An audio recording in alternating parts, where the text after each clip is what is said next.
কারণ খেলাধুলা মানুষকে নিয়মের মধ্যে জীবন করতে শেখায়, খেলাধুলা মানুষকে সুস্থ থাকতে শেখে, খেলাধুলা মানুষকে একজন ব্যক্তি বা জাতিকে দ্রুততম সময় সারা বিশ্বে পরিচিতি করাতে সহায়তা করে।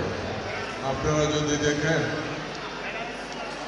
একজন শ্রেষ্ঠ গায়ক, একটা ভালো গানের যে গায়ক বা গায়িকা, ওই একটা গানের জন্য ওই দেশটা দ্রুততম সময়ে পরিচিত হয়ে যায়। একই সাথে একজন প্লেয়ারের পরিচিতির কারণে হয়তো ওই দেশ সম্পর্কে আমরা কেউ কিছু জানি না, কিন্তু ওই প্লেয়ারের কারণে ওই দেশ সম্পর্কে আমরা জেনে ফেলি।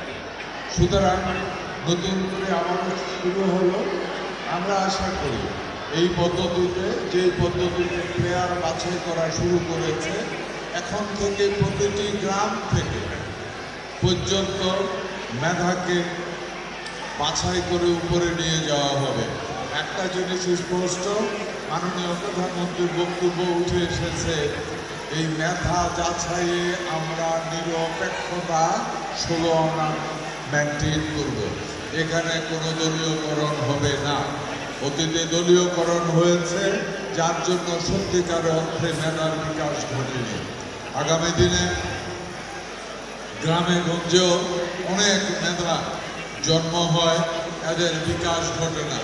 একটা ছোট্ট উদাহরণ আপনাকে যদি দেই, জগন্নাথপুর ইউনিয়ন আপনারা জানেন, বিবির বাজার এলাকায়, শুধু একটা এলাকায় অসংখ্য জাতীয় প্লেয়ার এই একটা অঞ্চলের ভিতরে জন্ম হয়েছে। কেন? ওইখানে এনভায়রনমেন্ট তৈরি হয়েছে বলে অসংখ্য প্লেয়ার এখানে জন্ম হয়েছে। ক্রিকেটের প্লেয়ার জন্ম হয়েছে এবং ফুটবলের প্লেয়ার জন্ম হয়েছে। বিএনপি বিশ্বাস করে, এই সরকার বিশ্বাস করে, সারা দেশ থেকে যদি এইভাবে মেধাকে সুযোগ দেওয়া হয়, যাচাই করে তুলে আনা সম্ভব হয়, তাহলে আমরা একদিন খেলাধুলায় বিশ্বের উন্নত জায়গায় বা ফার্স্ট প্রাইজ দেওয়ার মতো যোগ্যতা বাংলাদেশ অর্জন করতে সক্ষম হবে। আমি আমার বক্তব্য